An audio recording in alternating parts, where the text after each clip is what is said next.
Ambassador Jack Reed adjusted his formal diplomatic uniform as he prepared to enter the Galactic Council chambers for the first time. The aide assigned to him, a tall, spindly alien named Torque, had spent the last hour briefing him on protocol. And, "Finally, Ambassador Reed, you must surrender all weapons before entering. This is standard procedure for all species," Torque explained, his forearms gesturing toward a security checkpoint. Jack smiled. "I'm not carrying any weapons, Torque. Earth's diplomatic corps doesn't issue firearms." Torque's large compound eyes blinked, rapidly in what Jack had come to recognize as confusion. "But you are human." "Yes, and?" "Humans always carry weapons. It is known." Jack laughed. "That's quite a stereotype. I assure you I'm completely unarmed." The security checkpoint was manned by two burly reptilian aliens. As representatives from various worlds passed through, Jack noticed something odd. While all delegates were scanned, only he was asked to step aside for an additional, more thorough examination. "Is there a problem?" Jack asked as one of the guards ran a device over him for the third time. "Protocol for humans," the guard grunted. "Directive 7719H. Jack frowned. "I don't understand. I've already shown I'm not carrying anything." Torque shifted uncomfortably.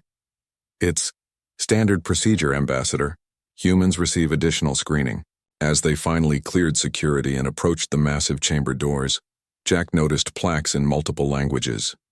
The one in Earth Standard English read, "By Council Decree, all human delegates must undergo enhanced screening and remain under observation during proceedings." "Torque, why is humanity singled out like this?" Jack asked. Before Torque could answer, an imposing figure approached. Admiral Krell, the Axani representative and a respected military leader, nodded curtly to Jack. "Ambassador Reed, your first council session, yes? Torque, you may leave us." After Torque scurried away, Krell's demeanor softened slightly. "You're wondering about the enhanced security protocols for humans." "I am. It seems discriminatory." Krell's scaly face remained impassive. "It is for everyone's protection, including yours." "But I'm not armed. I've never carried a weapon in my life," Jack protested. Krell made a sound that might have been a chuckle. "You misunderstand, Ambassador. The concern isn't what you might be carrying. It's what you are." "I don't follow. The Council has existed for 12,000 years. In that time, we've welcomed over 300 species. Only humans have caused incidents." "What incidents?" Krell's eyes narrowed. "The Gibson affair." Jack's blood ran cold. Everyone on Earth knew about the Gibson affair. 20 years ago, Earth's first ambassador to the Council, Diana Gibson, had been cornered by 3 Vrex delegates who had attempted to physically intimidate her into changing her vote on a critical resource treaty. What followed became galactic legend. Despite being unarmed and outnumbered, Ambassador Gibson had left all 3 Vrex hospitalized. One lost an eye. Another never walked properly again. "That was self-defense," Jack said quietly. "Indeed," Krell agreed. No charges were filed. But it revealed something that disturbed many council members. Which was? That humans alone among all known sentient species don't need weapons to be dangerous. Krell gestured to the chamber doors. "Shall we, Ambassador? The session is about to begin." As they entered the grand chamber, Jack felt hundreds of alien eyes turn toward him. Some gazes held curiosity, others showed clear apprehension. He straightened his back and walked with measured steps to the Earth delegation's assigned position, suddenly very aware of his species' reputation. The council chamber was a marvel of architecture, a vast hemispherical room with thousands of delegate stations arranged in concentric rings.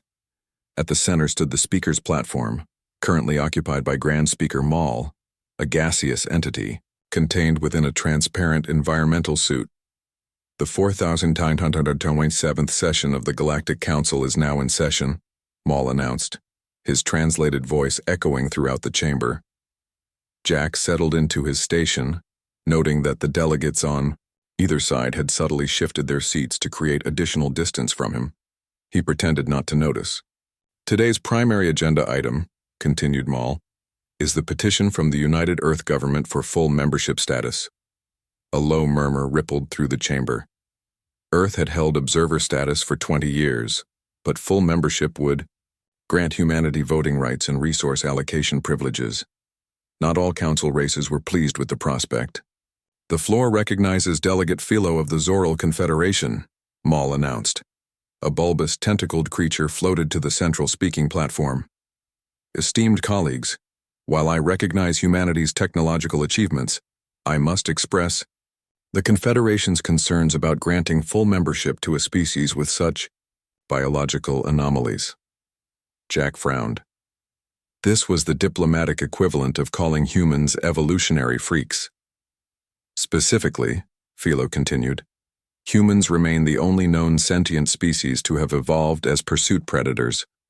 Their endurance, pain tolerance, and capacity for violence exceed all safety parameters established by the Council's admission protocols. Admiral Krell moved to the response podium. The Exani Empire acknowledges these concerns, but reminds the Council that humans have demonstrated peaceful intentions since contact. Their biological traits are not chosen but inherited. Jack listened as debate continued, species after species weighing in on humanity's worthiness. Some supported Earth's petition, citing human creativity and resilience. Others opposed, focusing on humanity's fractious history and capacity for aggression. Finally, Maul announced, the Council now recognizes Ambassador Reed of Earth. Jack rose and walked to the central platform, feeling the weight of thousands of alien gazes. He had prepared a speech about trade benefits and cultural exchange, but looking at the assembled delegates, he realized a different approach was needed. Distinguished representatives, he began. I won't deny humanity's evolutionary past as predators. Our history contains violence that shames us. But consider this. Every species in this chamber evolved with natural weapons. Claws, venom, crushing strength, toxic secretions. He gestured around the room. Yet humans evolved with none of these. We are objectively among the physically weakest sentients here. Our skin tears easily. Our bones break. We have no natural armor. Jack paused, letting this sink in. What made humans apex predators on Earth wasn't natural weaponry. It was our minds, our ability to cooperate, to solve problems, to create tools. The same qualities that eventually led us to renounce violence and look to the stars with curiosity, rather than conquest. He noticed several delegates leaning forward with interest. Yes, in desperate situations humans can be dangerous even unarmed. The Gibson affair proved that. But I ask you, would any representative here act differently if physically threatened? The difference is that you are all gifted natural defenses by evolution. We had to learn to protect ourselves. Jack took a deep breath. Humanity doesn't ask the Council to ignore our nature. We ask you to recognize our choice to move beyond it, to join this community not through force, but through cooperation and mutual respect. As he concluded, silence filled the chamber.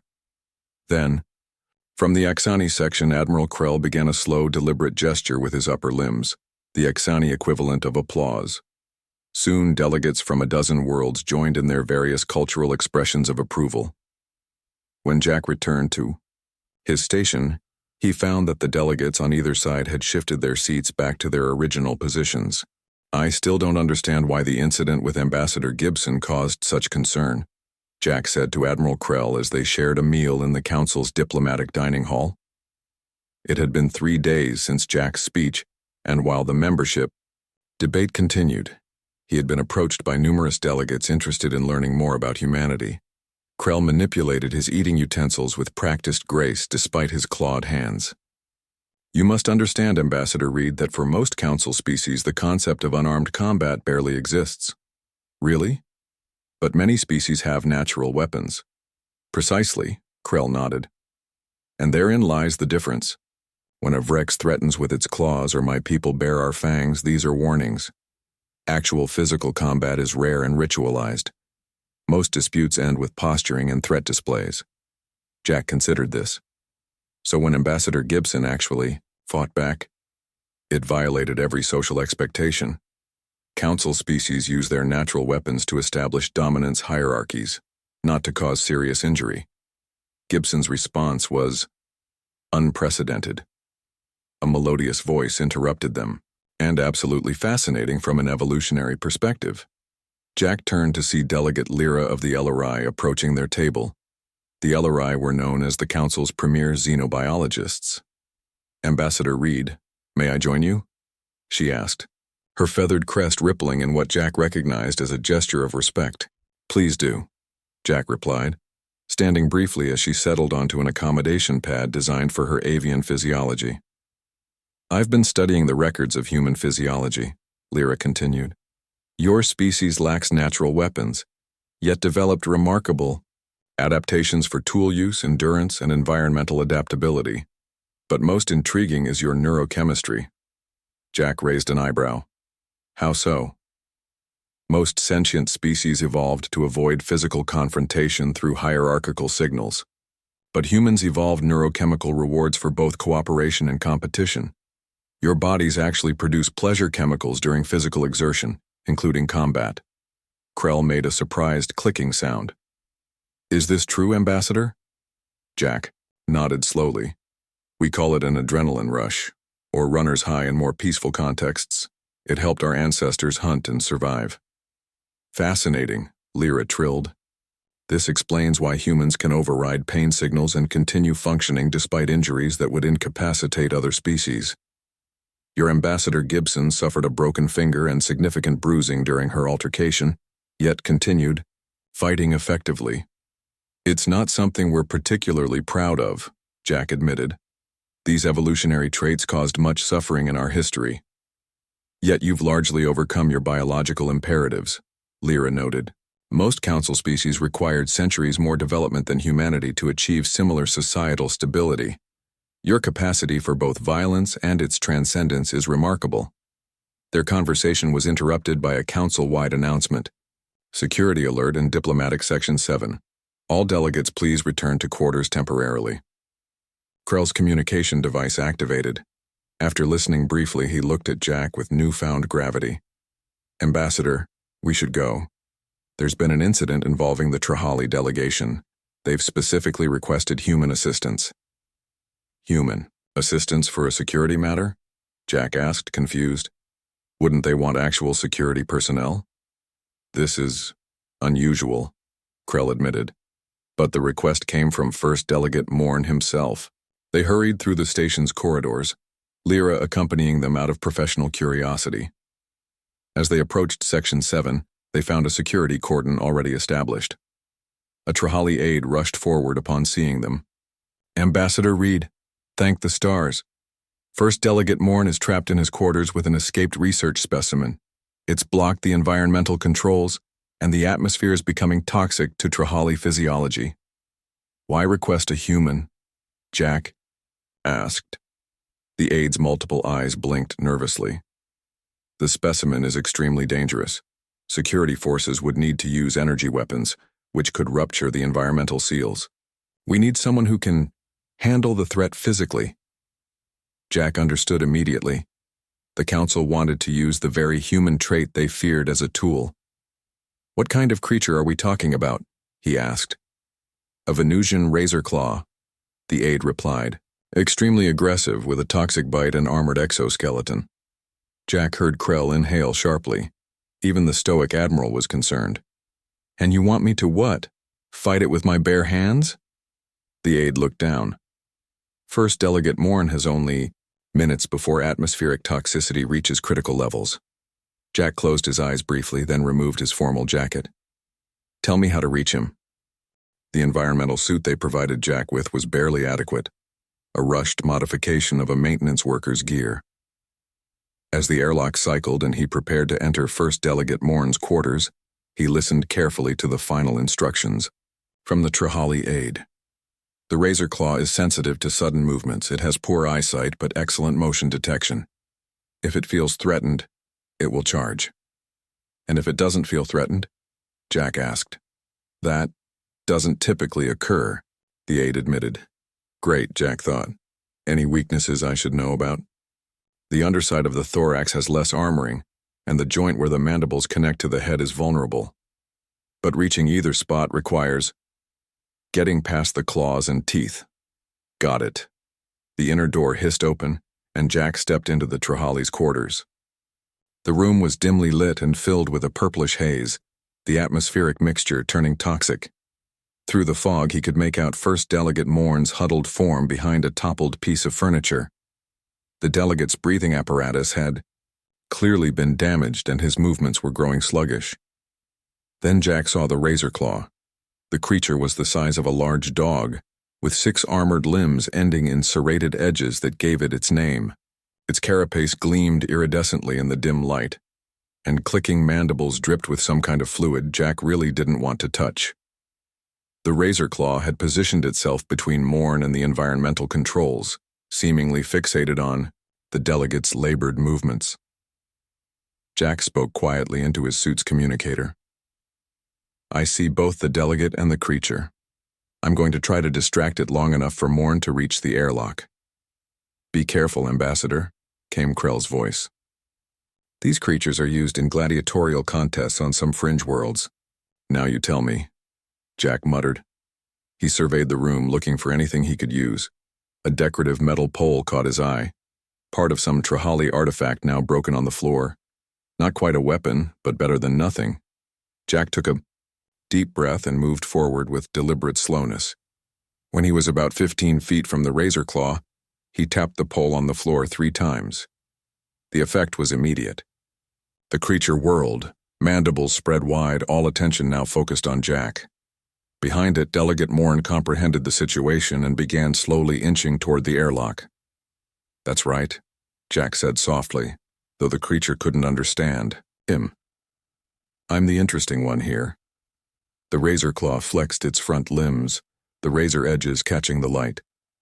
Jack remembered his brief combat training from diplomatic corps preparation. Center yourself. Control your breathing. Never telegraph your intentions. When the creature charged, it moved with shocking speed. Jack barely managed to pivot aside, using the pole to deflect one slashing limb. The force of the blow vibrated up his arms, nearly causing him to drop his makeshift staff.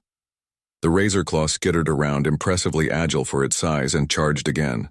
This time Jack wasn't quite fast enough. One claw scraped along his environmental suit, tearing the outer layer. Warning indicators flashed in his helmet display. "Suit integrity at 82%, an automated voice informed him. In his peripheral vision, Jack saw Morn making steady progress toward the airlock. Just a little longer. The third charge came lower, the creature learning from its previous attacks. Jack jumped, higher than the razor claw anticipated, and brought the pole down hard on its back. The blow didn't penetrate the armor but seemed to disorient the creature momentarily. Jack used the opportunity to circle away from the airlock, drawing the razor claw further from Morn's escape route. The move worked, perhaps too well. The creature now seemed fixated solely on Jack, mandibles clicking furiously. "Delegate Morn has reached the airlock," Krell's voice reported in his ear. "Extraction in progress." "That's great," Jack grunted, dodging another lunge. "What about my extraction?" "Security is preparing neural stunners calibrated to the creature's biology. Stand by." The razor claw suddenly changed tactics, rearing up to reveal its less armored underside, but this wasn't a mistake.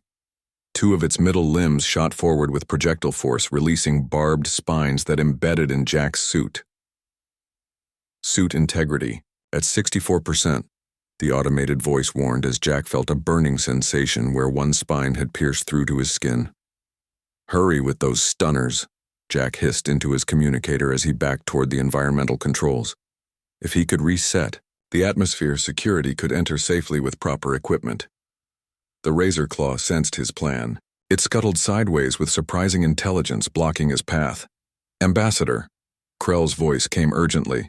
"The creature's venom is neurotoxic to humans. If you've been exposed..." "Little late for warnings," Jack interrupted, feeling a numbness spreading from where the spine had penetrated. He had minutes at best before losing motor control. It was time for a human solution. Jack felt the venom's effects spreading, a cold numbness crawling outward from the puncture in his thigh. His vision blurred slightly at the edges, and his reaction time was already compromised.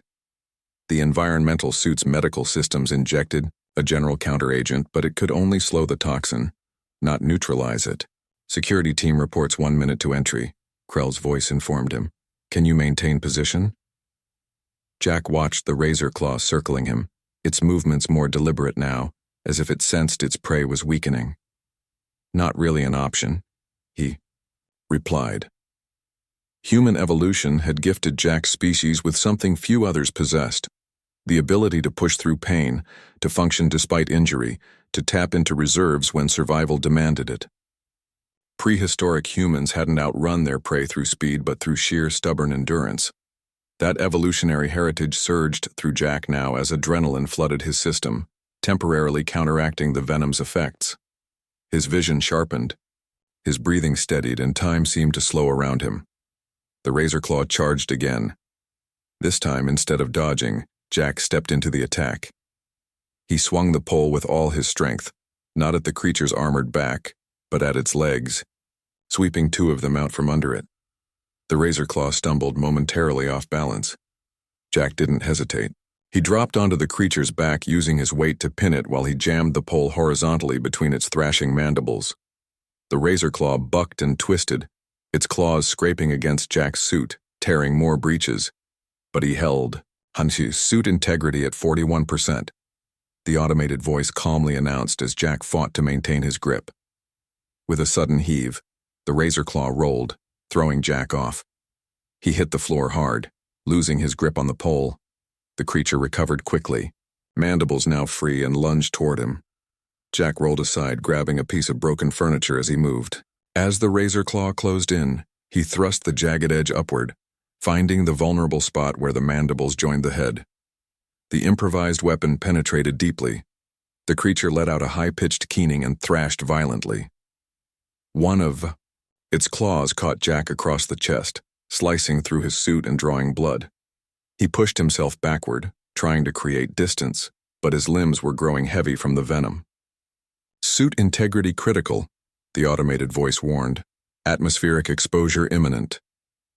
The razor claw staggered but didn't fall. It still blocked Jack's path to the environmental controls, and now his vision was tunneling. The adrenaline was losing its battle with the neurotoxin. With his remaining strength, Jack grabbed the discarded pole and threw it across the room, away from both himself and the controls. The razor claw's head swiveled toward the movement, its evolutionary programming momentarily overriding its focus on Jack. It was the opening he needed.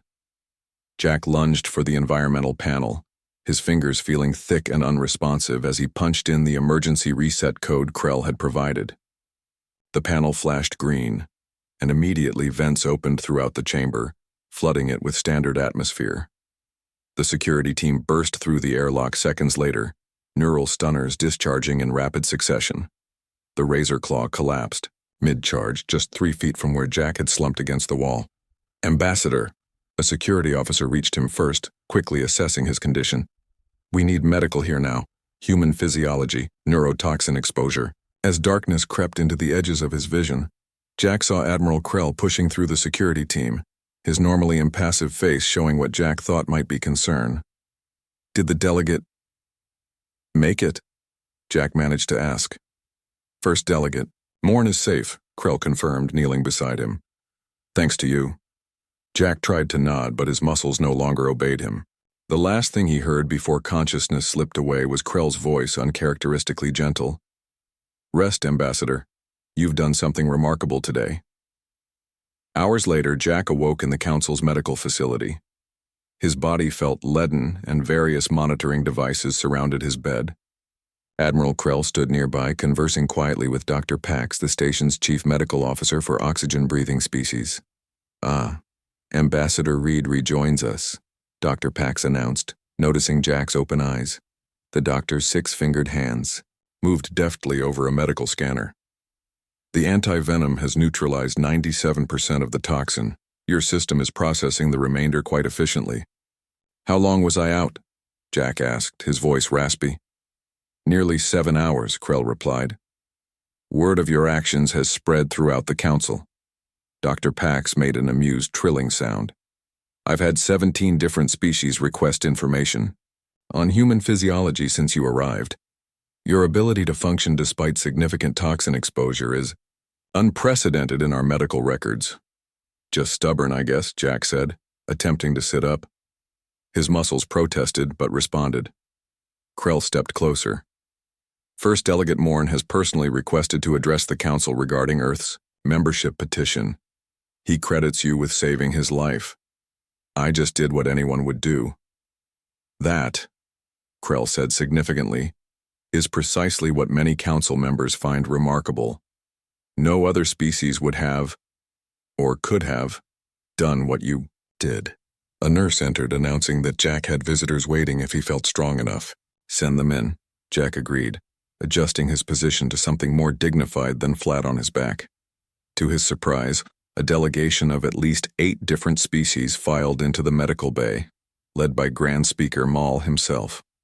Behind them came a familiar face, First Delegate Morn, still looking somewhat weakened but very much alive.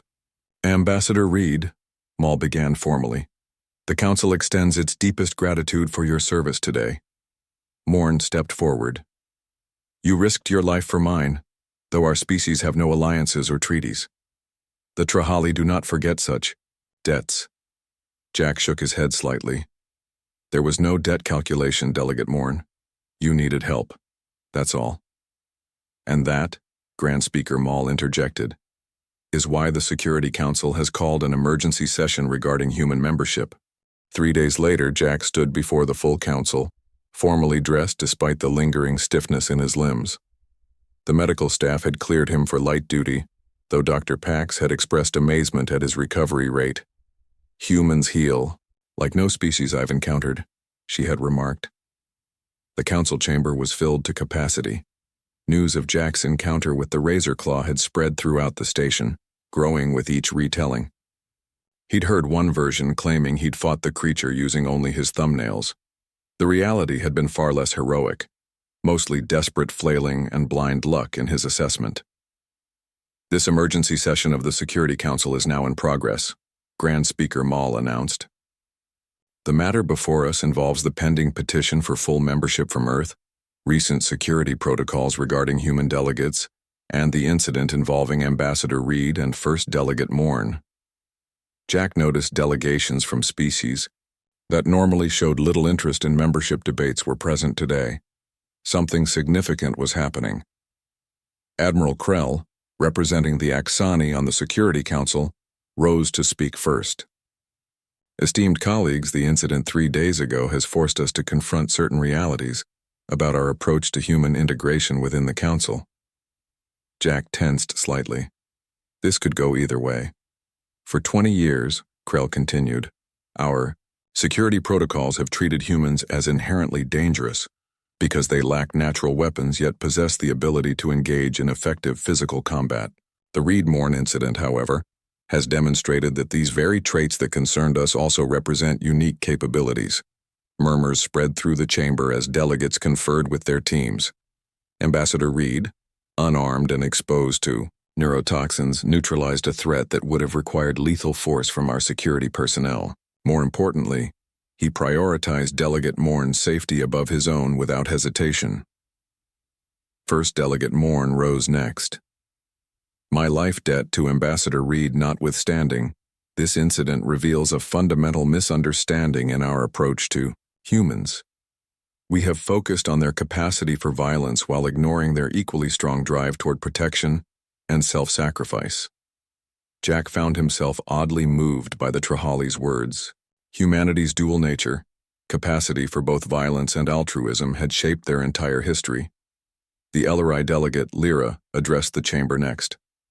From a xenobiological perspective, humans evolved not just as predators, but as cooperative hunters and protectors. Their threat response includes not only fight or flight, but also what they term tend and befriend. This is why Ambassador Reed's first instinct was to rescue Delegate Morn, rather than ensure his own safety. The debate continued for hours. Jack listened as species after species reassessed their understanding of humanity. Some remained cautious, citing Earth's violent history. Others argued that humanity's evolutionary path, developing intelligence and cooperation to compensate for physical weakness, made them ideal council members. Finally, Grand Speaker Maul called for Jack to address the Security Council. Jack approached the central platform, feeling the weight of the moment.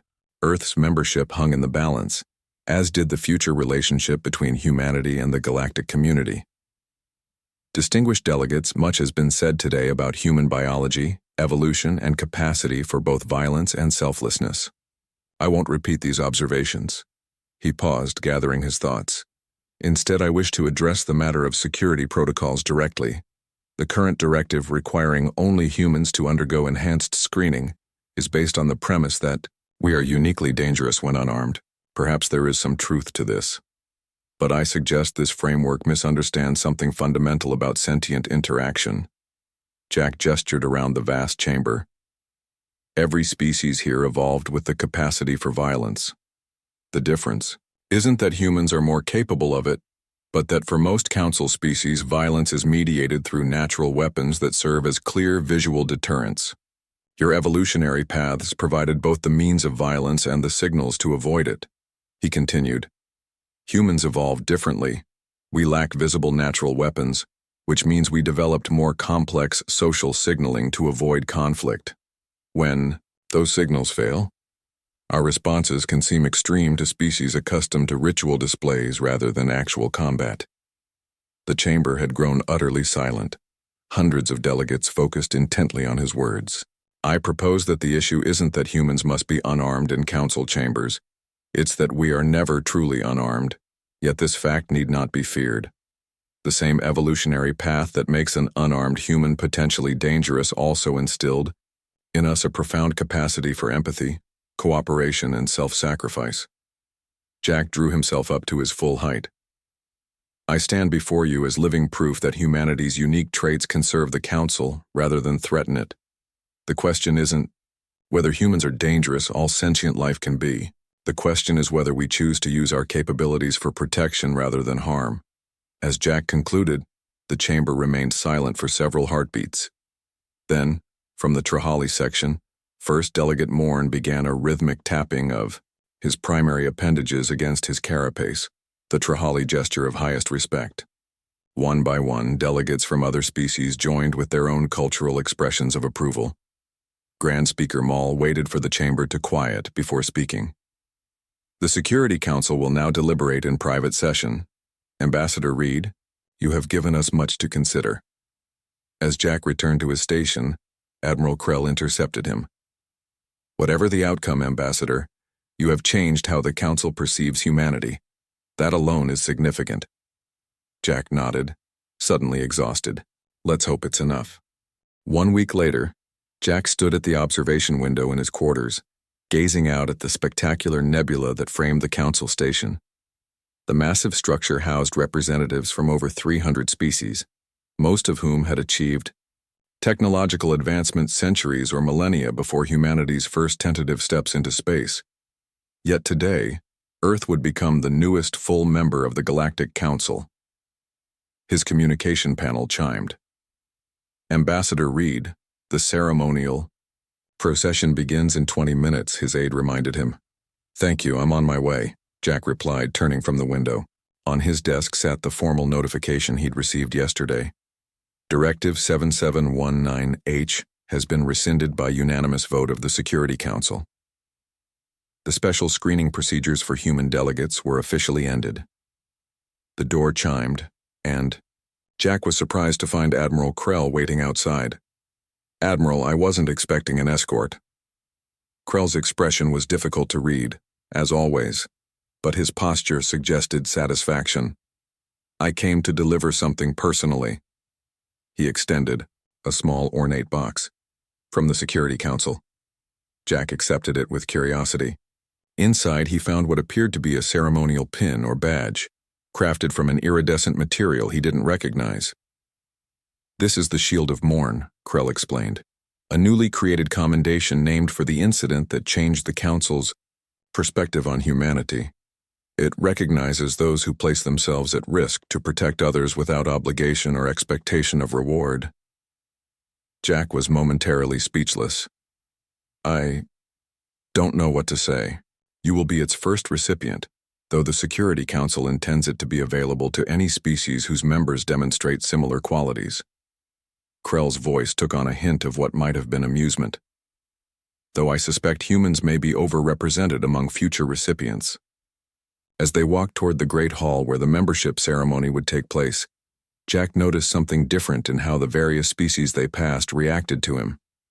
Where once there had been subtle distancing or wariness, now many offered their species equivalent of acknowledgement or respect. The council chambers will be different after today, Krell commented. For the first time in 12,000 years, the Special Security Directive for humans has been replaced with something new. What's the new approach? Jack asked. Rather than treating humanity's unique qualities as a threat to be contained, the Council has recognized them as an asset to be integrated. Krell gestured ahead where the Great Hall's massive doors were visible. You'll see shortly. The hall was filled beyond capacity, with delegates from all Council worlds present for Earth's formal induction. Jack was directed to a position near the central dais where Grand Speaker Maul and the High Council waited. The ceremony began with the traditional recitation of the Council's founding principles: peace, cooperation, scientific advancement, and cultural preservation. Then came the formal recognition of Earth's petition for membership, followed by the ceremonial recording of humanity's genetic template in the Council's Great Archive. Finally, Grand Speaker Maul addressed the gathering. Today marks not only the welcoming of a new member species, but also a significant evolution in Council security philosophy. Maul gestured, and a holographic display appeared showing the new Council Security Directive. Jack read it with growing amazement. Council Directive 8201. Establishment of the Human Protection Corps. In recognition of their unique evolutionary capabilities and demonstrated willingness to risk personal safety for others, human delegates are hereby authorized to serve as special security consultants and emergency responders within Council spaces.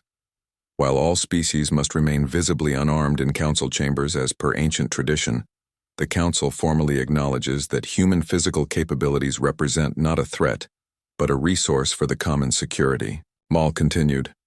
Ambassador Reed will serve as the first director of the Human Protection Corps, working with representatives from all member worlds to create protocols for emergency response that utilize humanity's unique attributes.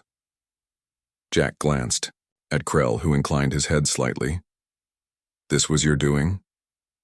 A joint proposal from the Axani, Trahali, and Ellerai delegations, Krell replied quietly. It passed unanimously. As Jack stepped forward to receive Earth's membership certificate and his new commission, First Delegate Morn approached from the side. The Trahali extended all four of his limbs in the traditional greeting of equals, a significant gesture from one of the Council's founding species. There is an old saying among my people, Morn said, his translator conveying the formal tones. True strength lies not in possessing powerful weapons, but in knowing when and how to use the strength one has. Jack completed the greeting ritual. Earth has a similar saying, with great power comes great responsibility. Indeed, Morn agreed. Your species possesses both power and responsibility in measures that have impressed even the eldest council, races. We are better with Earth among us. As the ceremony concluded and the assembled delegates broke into discussion groups, Jack found himself at the center of considerable attention. Species that had once avoided close proximity now sought him out, curious about Earth and humanity's potential contributions to the Council. Later, as Jack returned to his quarters to prepare for the diplomatic reception, he paused again at the observation window. The nebula beyond cast shimmering colors across the station's hull, reminiscent of Earth's aurora borealis. In the reflection, he could see the shield of Morn pinned to his formal uniform, its iridescent material catching the light. His communication panel chimed with an incoming transmission from Earth. Admiral Davis, his superior at the Diplomatic Corps, appeared on screen. Congratulations, Ambassador Reed, Davis said warmly. The news has reached Earth. Full membership and a new security directive named after you. Not bad for your first council session. The directive isn't named after me, Jack corrected. And truth be told, I was just doing what any human would have done. Davis smiled. And that's precisely why the Council finally understands us. For thousands of years, they've been puzzled by a species that evolved without natural weapons, yet somehow became apex predators. They feared what they didn't understand. They still don't fully understand us, Jack replied. But now they're curious rather than fearful. A significant improvement. The Human Protection Corps is generating considerable interest here. We're already receiving volunteer applications from military and civilian sectors alike. Jack nodded. We'll need the best of both, people who understand both protection and diplomacy. As they concluded the call, Jack's door chimed once more. This time he found Dr. Pax waiting. Ambassador, or should I say Director Reed? I hope I'm not intruding, the doctor said. Not at all, and Jack is fine. I wanted to deliver the complete medical analysis of your encounter with the razor claw. She handed him a data pad. The Council's Xenobiological Research Division has been studying it extensively. Jack scrolled through the report, noting the detailed analysis of human stress responses, neurochemical reactions, and physical capabilities under extreme conditions. Is this why I've been feeling like a lab specimen the past week? He asked wryly. Dr. Pax made her species gesture of apology.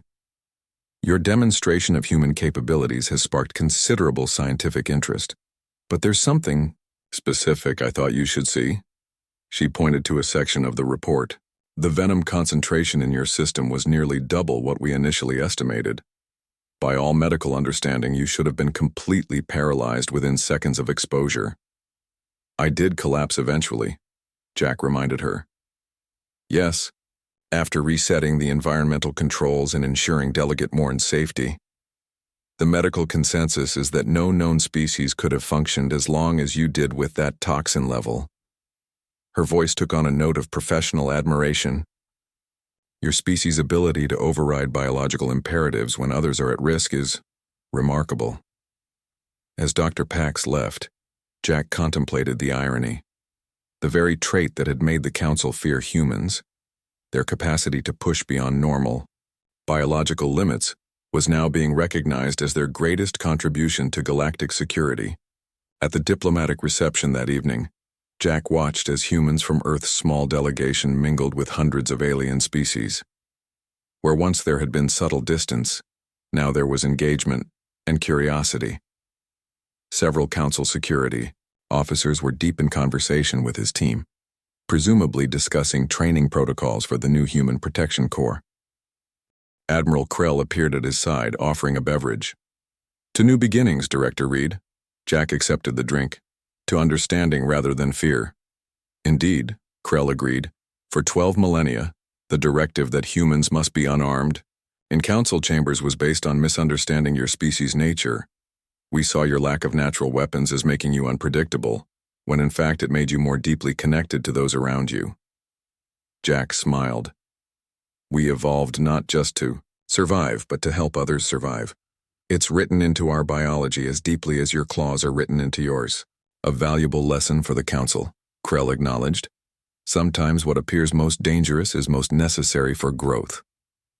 As the reception continued around them, Jack reflected on humanity's journey to this moment. From Earth's first tentative contact with the galactic Koi